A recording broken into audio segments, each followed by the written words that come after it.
What If Mania is back with a panel of AJ and Baldy to go back in time and look at one of the coolest, most badass moments in the Monday Night Wars. Today we answer what if DX invaded WCW and made their way into Monday Night Nitro in Norfolk, Virginia. In the middle of the epic Monday Night War that revolutionized pro wrestling, or as they now insist on referring to as sports entertainment, Triple H and company took a rocket launcher on a Jeep to their competitors across town trying to barge their way in, all while WCW fans chanted for DX in the background. But first, let's get the conversation going with today's check-in question to the panel. Besides the infamous invasion, what was your favorite DX segment during the Monday Night Wars? I'll start things off by going with a segment that would have the PC cancel culture out with pitchforks in droves if it happened today. One of the funniest, most non-PC segments that would never, and I mean ever, work today was when DX hilariously parodied the Nation of Domination, blackface and all, complete with Jason Sensation as a nugget. This was comedic gold and a perfect example of how edgy WWE was willing to get with their newfound attitude content. Baldy? For me, there's a couple that stand out. I mean, I remember when Shawn Michaels did the President's Address. That one was quite hilarious. But in relation to the pandemic, DX were the original ones to wear the face mask. So definitely the segment with Sergeant Slaughter, which at that time was so well done. With Oh, that was Sergeant awesome. Sergeant Slaughter had the tendency to spit every right in DX's faces. So for this segment, DX came out just so they could block out all the spit that would come their way, and it so well. And I thought it just relates perfectly to this pandemic where we're wearing face masks, but DX was doing that back in 1998. I actually really like that one, Baldy. But for me, it would be when Triple H and Michaels impersonated Vince and Shane. I love it whenever anyone impersonates Baldy does it. Probably one of the best. But when Triple H did it, and then when Shawn Michaels fell down as Shane, I thought that was just hilarious. A lot of DX's comedy, now when you watch back at it, I don't feel like it ages quite well, but I think that segment did quite well when you kind of go back and watch it again. You feel a lot of it doesn't age well because you're just older and a little more mature and less prone to laugh at that silly stuff? Yeah, like watching it now and like all the like dick jokes and stuff, like it was funny back then, but now you're watching like, oh, okay, this is kind of whatever now. But I thought that segment was still holds up. You know, as a preteen or as a teenager during that time, that shit was so raunchy and so edgy. Like, I soaked it all up because I was like, oh my God, I can't believe they're saying this is absolutely hysterical. But does it still make you laugh now? Yeah. All that stuff? Some of the stuff, yes. The Sergeant Slaughter stuff, I think, is amazing. No, for sure. No.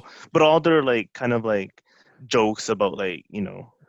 The excessiveness, for sure, becomes a little bit much. But there is a lot of stuff. Like the Nation of Domination parody. That you can continue. It's still amazing.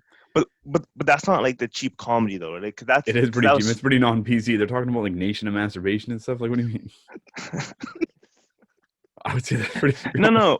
They're calling them the Croc. Like, no. But that's still kind of funny. Just like when they're just like, you know, like when Triple H as Vince was actually, this is kind of funny when he claimed that he loved dicks. See what I mean?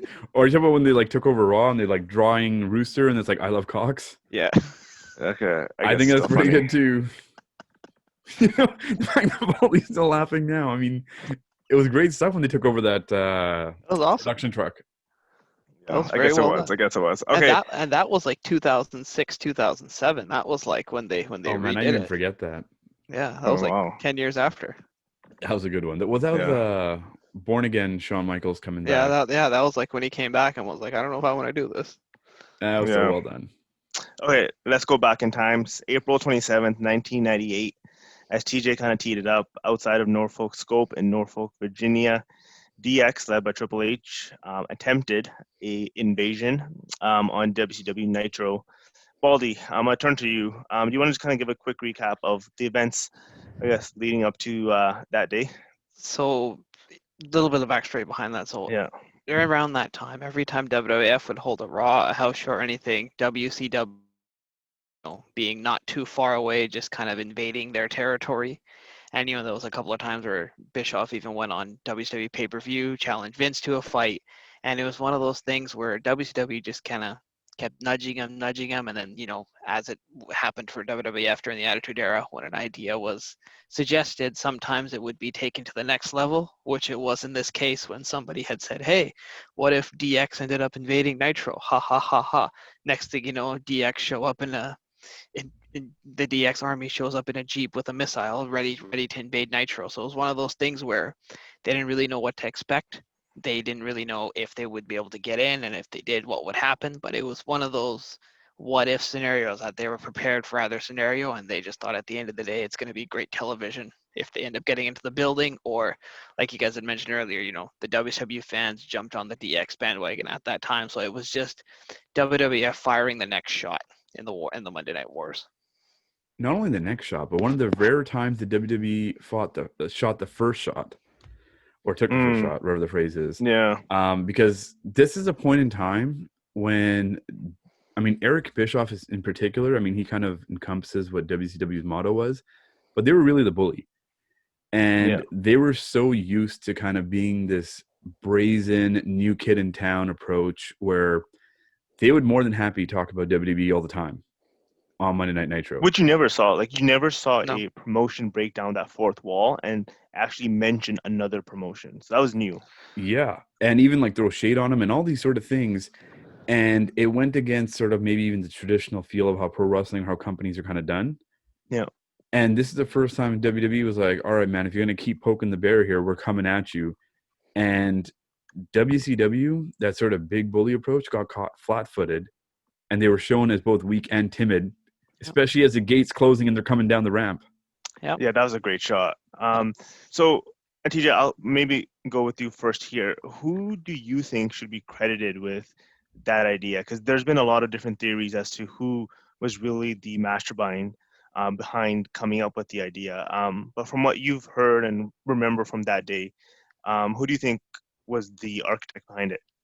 I think much like a lot of what WWE was creating and doing and pushing the envelope with, there isn't necessarily one person. I know Vince, if Vince Russo was here on this podcast, he'd be like, it was me the entire time. Yeah. But at the same time, it was partly him. And I don't want to dismiss his contributions because he was that sort of edgy, like, in your face kind of thing. So I do believe him when he's like, man, I was totally in the mix and kind of pushing this along. But I feel like it was a kind of a triple-headed dragon between Vince Russo, Vince McMahon always giving his okay, and maybe even kind of having more of a behind-the-scenes kind of like, listening in on the conversation, but then just guiding them gently to like, hey, what's acceptable and what isn't acceptable. Yeah. And Triple H. Because I think you need to have Triple H in the mix. And I think he said it even before in interviews where when this was going to go down, they didn't have anybody else involved. Like the DX members found out the day of. Yeah. So you can't really credit X-Pac. You can't credit Billy Gunn, Road Dogg, and definitely not China. Yeah. So I do think it was mainly those three, but like partly Russo's kind of like mad tendencies, Vince's brilliance. I mean, they're all brilliant, I'm not gonna lie. Yeah. And Triple H kind of like, let's go. And I think maybe even part of Triple H's kind of thing is like, hey man, I got buddies over there. Yeah. Well, that was the thing that not many people knew at that time. At that time, it was seemed they're rival organizations. They hate each other, but hate each other, at the end of the day, I don't know if you guys have ever seen. There's that somewhat infamous photo of all the WWF guys and WCW guys all together. It's like Hogan, Austin, Big Show, all these guys like. Yeah, when I saw that for the first time, I was like, "What the hell?" Yeah, I was shook. I was like, "What is this, man? They hated each other."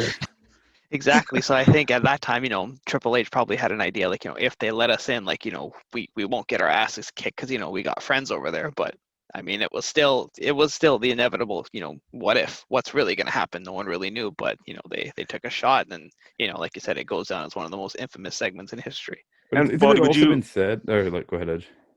No, I was just gonna ask Baldy if he agreed with what you said, that if it was a three-headed monster between Russo, McMahon, and Triple H in Oh, terms of definitely.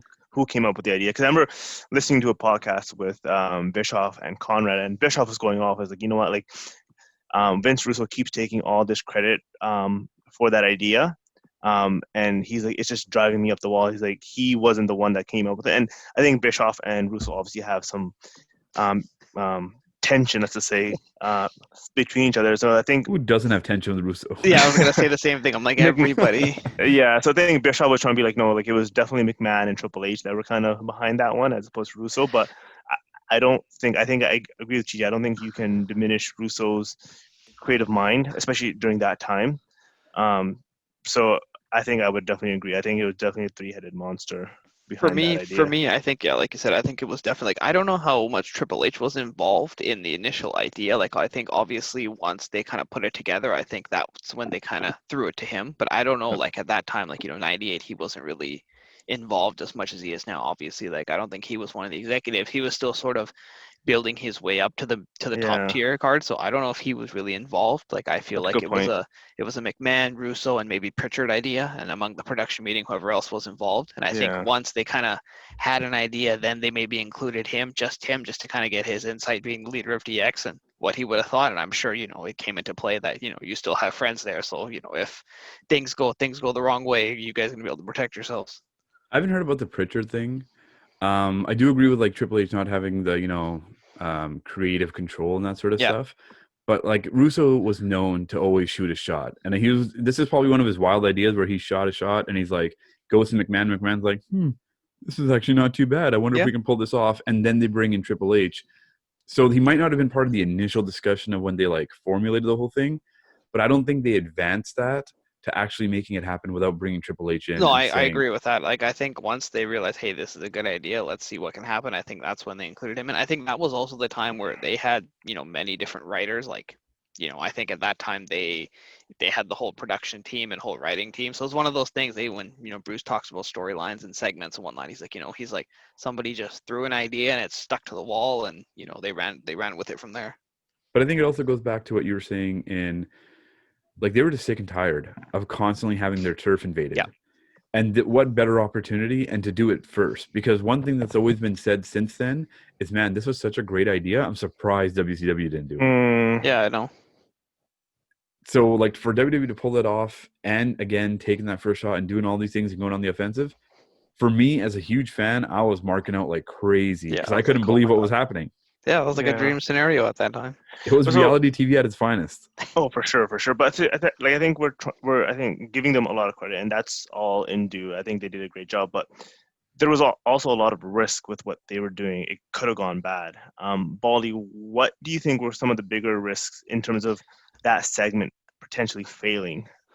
Well, I think it was just obviously, if they show up on Nitro's the one that's getting all the ratings. At that time, everything was about the ratings. Like, yeah, the WWF cameras were following DX to the arena. But Hmm. had DX got in, would the WWF cameras been allowed in? Probably not. So then they would have showed up on Nitro. Like, Right. yeah, they would have got, they would have showed up on Nitro, and, the fans would have been able to see it. But at the end of the day, the massive rating would have gone to Nitro. So I think that was probably one of A the biggest risk. concern. Yeah. And I think the other thing obviously was like, you're sending four guys to an entire different company. You may have some friends, but there may be a lot of guys there that don't like you and that may want to kick your ass when you get there. So I think that was also a legit fear. Like, what if they got in the building, and what if they ended up getting their ass kicked? I think that was also another realistic fear. What about you, T? I think those fears are valid, especially from us, Yeah. like on the outside looking in.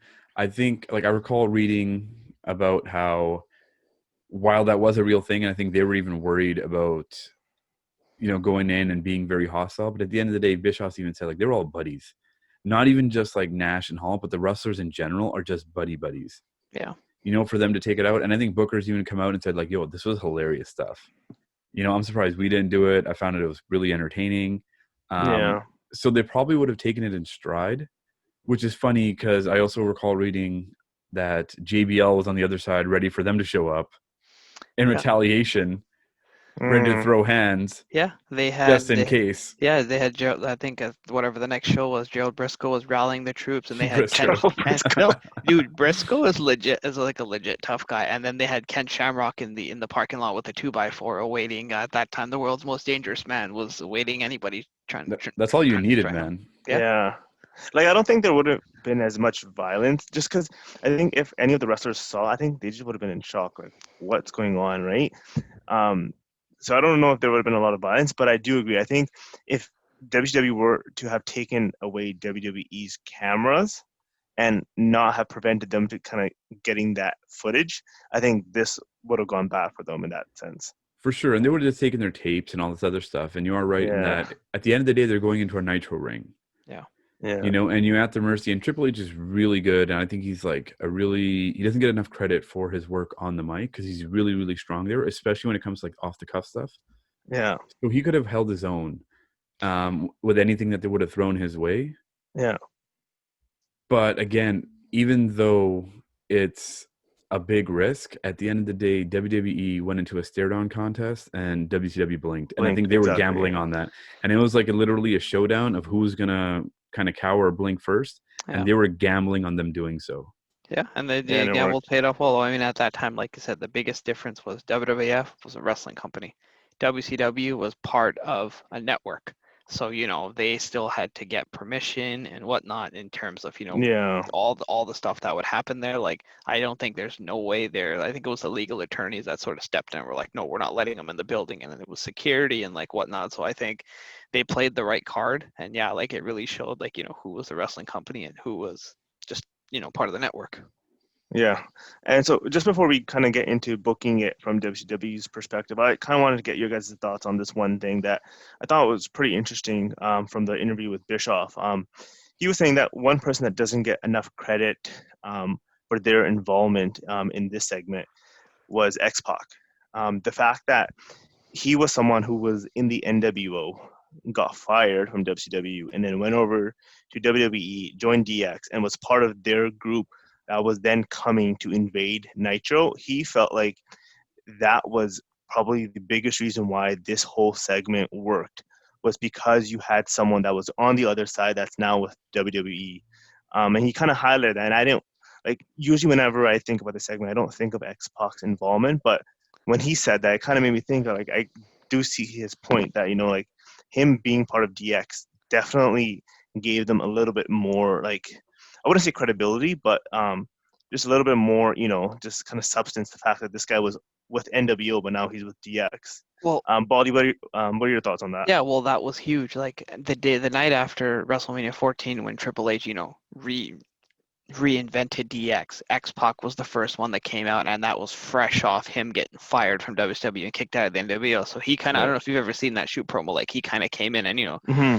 shoot on Hogan, shoot on Bischoff, shoot on all Yeah. the NWO. So I think like WWF fans were, they knew he came from the other company. So I think that's where Bischoff's point lays in. Like, when Triple H reinvented DX, X-Pac was kind of that first member, Mm-hmm. and him kind of, going out taking shots at everybody. It kind of showed, DX is ready for war. So when they show up to Nitro, like, yeah, like I think that's why he put so much emphasis on X-Pac, was just how he debuted, how he left Yeah. WCW, and just how, it was essentially, he started, like, and you can make the argument that, he started the war on WCW at that night when he debuted. Yeah. So TJ? It's as you said it, I was like, yeah, it makes a lot of sense. I'm Mm-hmm. one of those maybe that didn't give enough credit. And even as you're saying it, once you mention it, I was like, yeah, it kind of hits so well. But I'm trying to think back to when I was a wrestling fan watching this. And I don't think I was that person who was like, man, this is Six, who's now X-Pac again, and he's going back and he's doing this. I do recall them setting it up with a bit of a volley, and like, Volley talked about X-Pac coming out, cutting the shoot promo, and during that shoot promo, he flat out calls out Bischoff and WCW and says, yo, man, if Hall and Nash were able to, they'd come over and join me with me. And then Bischoff comes back and he's like, yo, bite me, on his own show. Mm-hmm. So they had that exchange, which was really interesting. And maybe that did amp up that tension and amp up that sort of rivalry. But at the end of the day, I don't think he was as big of a factor, at least for me, in terms of getting excited with this invasion angle. At the end of the day, it was NWO, DX, Triple H leading the charge, and X-Pac was a nice sort of side character that added a little bit of more, but not that much. It wasn't Well, a No, focal that's point fair. for me. Yeah. yeah, well, I mean, the interesting thing is like, this was still the early stages of DX. Like this invasion took place about a month after X-Pac and after the next, people forget that this was still early DX of when they were still kind of getting started. So I think that's why, it takes into, they fired that first shot with X-Pac debuting, and then here they are like, almost just only a month later. I think that's what a lot of us fail to realize, that it was so early on of DX forming with X-Pac and the New Age Outlaws, that they did this invasion. All that other stuff that happened after the invasion. I think that's what a lot of people tend to forget. Like I think the Right. invasion part still gets thrown in, but you forget how early of this tenure of DX that it actually occurred. Didn't he also knock on the gate and he's like, "Hey man, I want to talk to you about me getting fired. Couldn't even call me."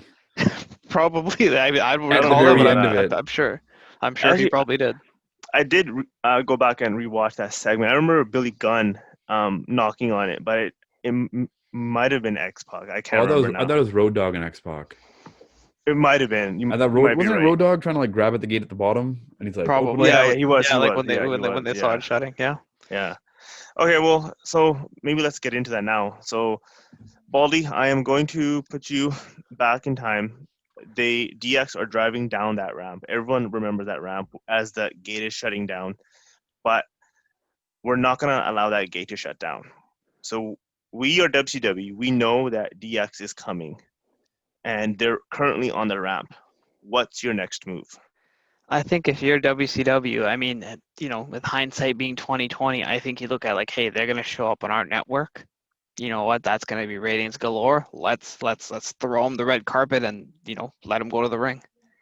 I think that's how, if you're WCW, this is, you talk about the invasion, you talk about a war, and at that time it was a ratings war. Like it's hard to predict when it's happening in that moment, that hey, at the end of the day, it's all about rating, it's all about a business. We want them to show up on our building. But like I said, hindsight being 2020, I'd let them roll out the red carpet, let them go right into the ring. And it was the dream feud that we got at WrestleMania 31 that we wanted all those years prior. What would have happened if DX and the NWO had faced off? So I think DX goes into the ring, they shoot the promo. Like I want the crowd Okay, reaction would have been, hold on. Before we get to, so DX is coming down the ramp, right? yeah. And so when you were saying hindsight's 2020, did you mean that like, oh, because WCW claimed that they didn't know that DX was coming?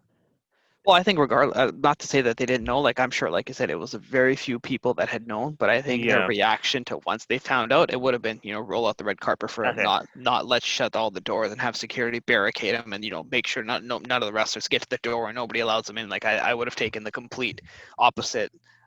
Opposite effect of let them in the building. Okay, so let's just say they're coming down the ramp. Are you Yeah, taking away their cameras though, I think you have to. or are you letting them film? I definitely, I don't think they're letting the WWF cameras. I'd be surprised if you let in the competition's cameras, because at the end of the day, you want this footage. They're showing up on your show, so why would you want their cameras filming your show? If they're gonna show up in your building on your show, you let them in, but you definitely don't allow their camera. So only you Okay, get so this footage. your And cameras are rolling now. So yep, this is where WCW basically picks up. Oh, yep, sorry, Nitro picks up that yep, they are in the building. yep, Everyone is changing channels now to Nitro, yep, and you're basically letting them come out to the ring. yeah. You let them And come out to the ring. so usually at the start of Nitro, and let's just assume, like just for this conversation's sake, that this is the start of Nitro. Yep. Usually Bischoff is in the ring cutting a promo at the start of Yes, most sometimes Nitros, right? most So nights, so it's him or if one of the other main wrestlers shows up. let's just say, for conversation's sake, that he's in the ring and he sees on the Titantron that DX is in the ring. He lets him to come in. And so, are you saying that, like, would you give DX the mic as soon as they enter the arena? Because you don't know what they're gonna say. That's a gutsy call. Like I don't think he would give him mics. To I do, think what would you do? As Baldy was kind of going through his scenario, it got me thinking of a totally opposite scenario. Oh, okay. And again, playing with hypotheticals and everything. But if we're going off the assumption and we're going with the angle that they make it a WCW and they're invited in, Yeah. I take it as a brief pause in the Monday Night Wars and having a crossover, a Interesting. collaboration between the two brands. Yeah. And so you can run them with their cameras and everything else because they're actually working in cahoots with one another, and you're making it a stronger product for both of them. You know? Okay. And in that essence, Baldy, seems like you're going to cut me off here. My thing with that is I think with everything that was going on and with Nitro, spoiling Raw and all that thing there, like I think collaboration was completely out of question at that time. At For least It's for off sure, the table. for I think sure. so. But I'm saying if we're talking about a what if scenario, and Yeah. what if they actually Sure. collabed, and that's Yeah. what I'm running with, Yeah. and they do one of those like primetime crossover episodes with Yeah. like two shows coming in and mixing in. Yeah. And I'm running with that what if scenario. I say they come in, they get invited to the ring, into the brand, everything else, and now you're trying to enhance both talents. And I know this is a major what if because there's no way this is going to happen. No. But Especially it's still an when- interesting conversation. When one of the talents in DX got fired by that current company. For sure, but I mean, it's wrestling, right? I mean, Yeah. water's under the bridge really quick when it comes to money and contracts and longevity Sure. and careers. Yeah. Yeah. So I don't think it was that, big of a thing. If you see Bischoff in WWE a few years later, Yeah. clearly the whole Xbox situation isn't as big as we think it is. Yeah. No. It was just fresh. Yeah. So going back to the scenario, I'm thinking if they come in, this is what, late April right now? Yeah. WWE's hit reset after WrestleMania. Yeah. So they have a lot more wiggle room in terms of like their storylines and the different directions that they can take. Yep. And if you come in if DX comes in, they're invading. And obviously they're going to butt heads with the biggest faction in WCW, which is the NWO. Yeah. And at this time, as Baldy has said, I think he said, the NWO is still one cohesive unit. They are. Yeah. However, at this time also, there are cracks in the NWO. Yeah. Mhm. And those cracks are forming well beforehand I like as this. people start I like looking where this at is going. Hollywood Hogan. Yeah. And they start seeing him as like, yo, man, this guy's like power hungry and he's ego and blah, blah, blah. Yeah. So clearly there's dissent growing amongst the NWO. So what better way to break the NWO 1 week earlier than they actually happened and form the Wolf Pack Yes. with Hall and Nash Joining. leading the red and black with the Yeah. help of those same Yeah. curtain call people of Triple H, Yeah. X-Pac. I mean, Michaels isn't there, but you have Road Yeah. Dogg and Billy Gunn. Yeah.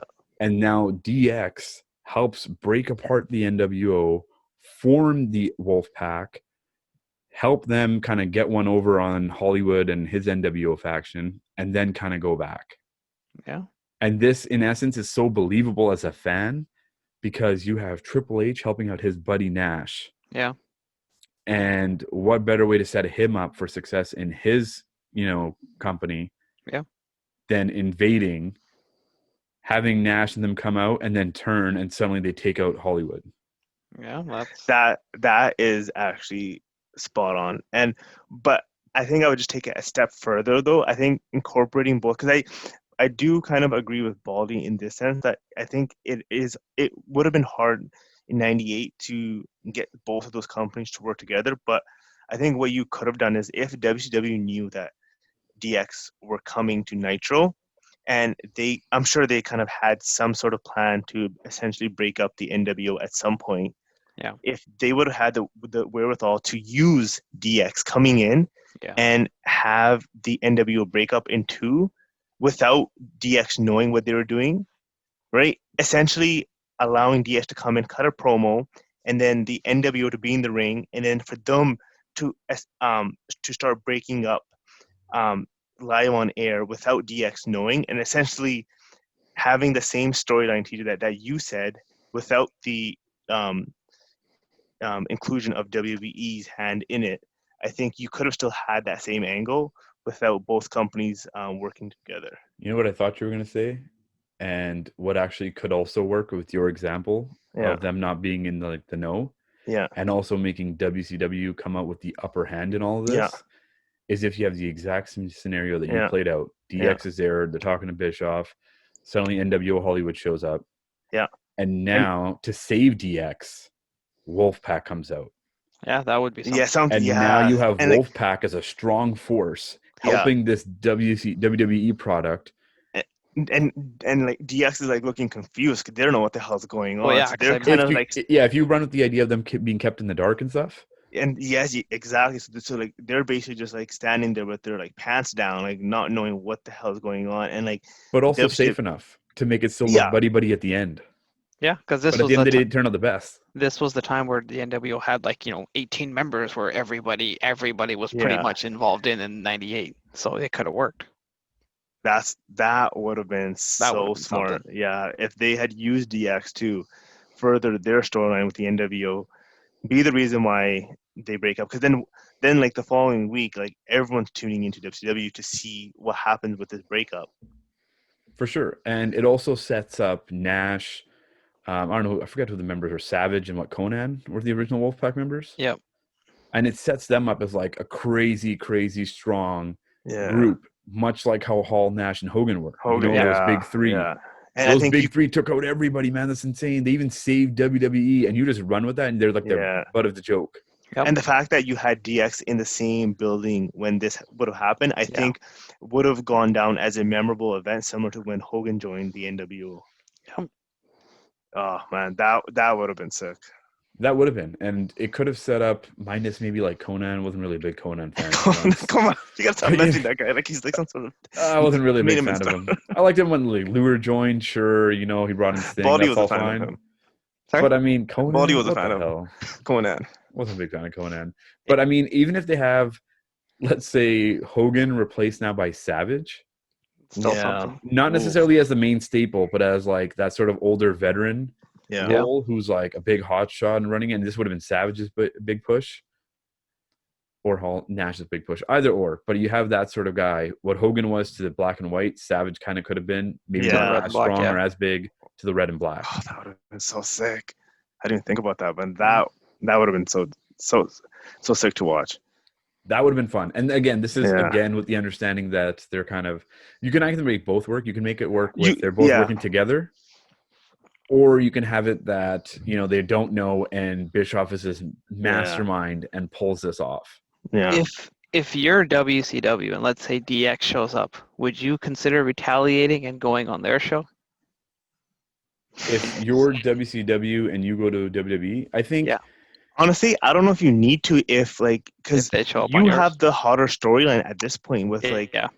NWO splitting up. Like that's I think you do in a sense of like, hey, you do one off again with the collab. But in terms of if they're working together, if they're not working together, then there's you don't no need to, like AJ Yeah. said, because the novelty factor of it happening first is Yeah. gone. Yeah. So it's no longer as exciting. It's no longer as edgy if it's done twice. That's Yeah. true. It's kind of like, when Show gets suplexed off the top rope. Yeah, it's cool the first time, and then The after first that, time was it's like- amazing. The second time, you're like, okay, I've seen it before. It's And not then that the good. third time, it's like really again. I think the third time was only because the referee like tumbled out and it looked pretty funny. He was the main draw, but the first time is a big time. Yeah. It's the same thing with like Mick Foley off the cage. First Yeah. time was amazing, and the second time you kind of knew it was happening. hmm Yeah. So there's no need, I think, to reciprocate that. Yeah. I actually like the storyline more though if they weren't working together, because I think WCW comes out with the upper hand. Yeah. So they're basically taking WWE shot and basically just turning the gun around at them Just and just firing it back. just imagine what would have happened if, let's say, not even if our scenario happened, if let's say WCW had opened the doors and DX went in and they ended up getting the major ratings war. Like that was around the time where WWF took over. Like when Tyson came in, like this would have been WCW's chance to rebound. Yeah. And like you always wonder, like what would the end result have been? That is true. Actually, in April, I think it was. I was actually trying to look up the ratings, and around WrestleMania during the whole Tyson thing, and that was a big star power draw. Yeah. They had won finally and broken the streak. Yeah. And it was after the invasion that they actually went on and ended up going on like a 3-4 month winning streak. Yeah. And because of the invasion angle and Yeah. how great it was for them. But you're right. If they end up doing like it just ends up working in WCW's favor, what better way to get those ratings back in your favor I know. and run Yeah. with it for a while as you start developing like Goldberg and all these other characters? Yeah, that was a game changer. Yeah. That could have worked. Yeah, that would have worked. So, just any final thoughts, Baldy, before we wrap up this episode? No, I think this was one of the great what ifs. What a possible scenario, and I love TJ's suggestion of Yeah, I incorporating think the NWO that's the breakup winner. with DX, and I think we picked the perfect scenario. Turned TJ? out well. It turned out Yeah, well. I think, and I honestly didn't even have that in mind. But as Baldy was going through it, I was like, this kind of could work. I But really then you like that take it one. with Yeah, another twist of like them not even knowing, even better, especially in WCW's favor. And yeah, I'm sure Eric Bischoff would have loved to have done that if he had gotten a redo. Yeah. agreed.